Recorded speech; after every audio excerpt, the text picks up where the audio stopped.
Students, I welcome you all in my YouTube channel. This video is related with golden points related to psychiatry. Tics के अंदर क्या होता है? Stereotype movement होती है. Mannerism क्या होता है? स्टीरियोटाइप मूवमेंट्स को हम बोलते हैं मैनरिज्म. नेगेटिविटिज्म क्या होता है? Do opposite action what we say. For example, if we say कि laugh then the person will cry, so that is नेगेटिविटिज्म.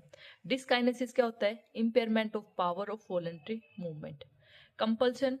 Compulsions are the stereotype activity. Hyper amnesia क्या होता है? Excessive retention of memory. Hyper amnesia it is seen in paranoid साइकोसिस and mania. Anterograde amnesia क्या होता है? Forget recent event. अगर कोई person recent event को फॉरगेट करेगा तो एंटेरोग्रेड, अगर पास्ट इवेंट को फॉरगेट करेगा तो रेट्रोग्रेड एमनेशिया. सर्कमस्क्राइब्ड एमनेशिया क्या होता है? Forget particular event. For example कि किसी पर्सन का एक्सीडेंट हुआ है, उसको आगे पीछे की तो बातें पता है, but the person is forgetting about the accident event, so that is circumscribed amnesia. Sense of familiar with unfamiliar person, तो हम उसको क्या बोलेंगे? D vu syndrome. कि फैमिलियर पर्सन के साथ हम अनफैमिलियर बिहेव करते हैं, सो दैट इज डी जावो. और अनफैमिलियर के साथ फैमिलियर की तरह बिहेव करेंगे, दैट इज जानेसू सिंड्रोम. तो हम इसको कैसे याद करेंगे? एक को याद कर लेते हैं, जानेसू. जानेसू को क्या है? मैं तने जानू. फॉर एग्जांपल, कई सारे पर्सन्स को देख के हमें ये फीलिंग आती है कि मैंने इसको कहीं पे देखा हुआ है.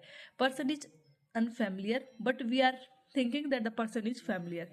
तो मैं तने जानू सू, that is unfamiliar with familiar. Paramnesia के अंदर क्या करता है? पर्सन मनगढ़ंत कहानियां बनाता है, that means false stories that never took place. So it is seen in confabulation, deja vu syndrome and jamais vu syndrome.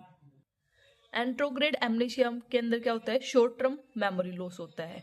Anterograde amnesia के अंदर क्या था? जो पर्सन है वो हमारी रिसेंट इवेंट्स को फॉरगेट हो जाएगा.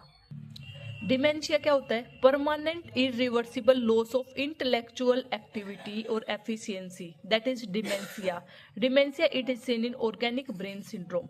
तो जब परमानेंट इरिवर्सिबल लॉस है, इरिवर्सिबल का मतलब क्या है? कि जो लॉस हो गया वो वापस नहीं आएगा, that is irreversible loss of intellectual efficiency and memory. Stupor क्या होता है?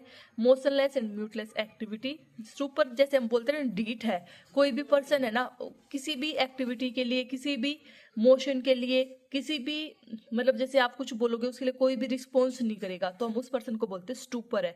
That is decrease response to environment. जो डीट हो जाता है उसको हम बोलते हैं स्टूपर, कि मोशनलेस, रेस्टलेस, म्यूटलेस. कोमा क्या होता है? Irreversible consciousness in which patient not respond to painful stimuli. Coma के अंदर जब पर्सन को पेनफुल स्टिमुलाई दिए जाते हैं तो उस टाइम पे वो क्या करेगा?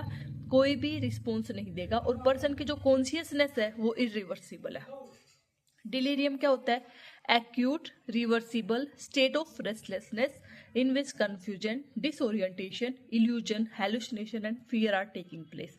डिलीरियम के अंदर क्या होता है? ये एक्यूट है, रिवर्सिबल है. कि डिलीरियम हमारा क्या रिवर्सिबल है, कि पर्सन को वापस अपनी मेमोरी याद आ सकती है. स्टेट ऑफ रेस्टलेस, कंफ्यूजन होगी, disorientation, illusion and hallucination. Insight present होती है न्यूरोसिस वाले डिसऑर्डर के अंदर. इनसाइट या जजमेंट एब्सेंट होती है साइकोसिस डिसऑर्डर के अंदर. Common cold of psychiatric disorder is depression. Century disease is also known as Alzheimer disease. Complement disorder is OCD. Shock therapy is also known as ECT, that is electroconvulsive therapy. ECT was discovered by Binney and Carletti in 1938. Voltage that is given for ECT is 70 to 120 volt. Average 110 volt हम देते हैं. Current की duration होती है 0.6 second to 1.2 second.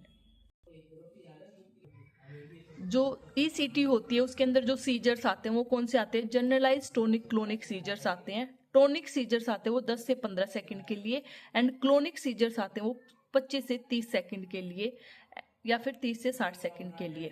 Current pass हम करते हैं 200 से 1600 milli ampere. ECT it is indicated in major depression और melancholia. Tonic phase of ECT के अंदर क्या होता है? बेल्फेरोस्पाज्म. बेल्फेरोस्पाज्म क्या होता है? Twitching of muscles around the I. Clonic phase of ECT के अंदर क्या होगा? Fine movement of toes. तो क्वेश्चन कई बार पूछ जाता है कि टोनिक फेज ऑफ ECT का क्या सिम्टम्स आएगा? ब्लेफेरोस्पाज्म। क्लोनिक फेज के अंदर फाइन मूवमेंट ऑफ टोज। मेलनकोलिया क्या होता है? सीवियर डिप्रेशन जो होता है उसको हम बोलते हैं मेलनकोलिया। फ्रीक्वेंट क्राइंग होगा पर्सन एनहेडोनिया के अंदर, और फियरफुलनेस होगा। एनहेडोनिया क्या होगा? पर्सन जो है वो प्लेजरेबल एक्टिविटी के अंदर इंटरेस्ट शो नहीं करेगा। So that is anhedonia.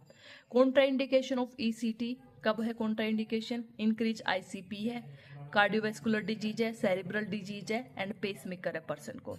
So these are contraindication. Most common side effect of ECT, most common side effect क्या होगा? कंफ्यूजन एंड मेमोरी लॉस, जिसके अंदर रेट्रोग्रेड एमनेशिया होगा। रेट्रोग्रेड क्या था? जो पर्सन है वो हमारी पास्ट इवेंट को भूल जाएगा। सो that is retrograde amnesia. Most common complication of ECT is fracture. Fracture कौन सा होगा? मेनली वर्टिब्रा का, जिसमें फीमर एंड लंबर वर्टिब्रा, और डिसलोकेशन ऑफ लोअर चा। एट्रोपिन हम यूज करते हैं जब ईसीटी देते हैं। ये क्या करते हैं? Decrease secretion during ECT. तो कितनी डोज देते हैं? 0.6 mg। एनेस्थेटिक एजेंट जो यूज करते हैं that is thiopentone sodium. Muscle relaxant कौन सा यूज करते हैं? Succinylcholine to prevent bone fracture and dislocation. Position during ECT is supine और dorsal position. Position after ECT sideline position, ताकि जो सिक्रीशन है वो रिमूव आउट हो जाए। Diet in ECT, high carbohydrate and high calorie diet should be given. So these are some key points related to psychiatry. Thanks for watching. Do like, comment, share and subscribe.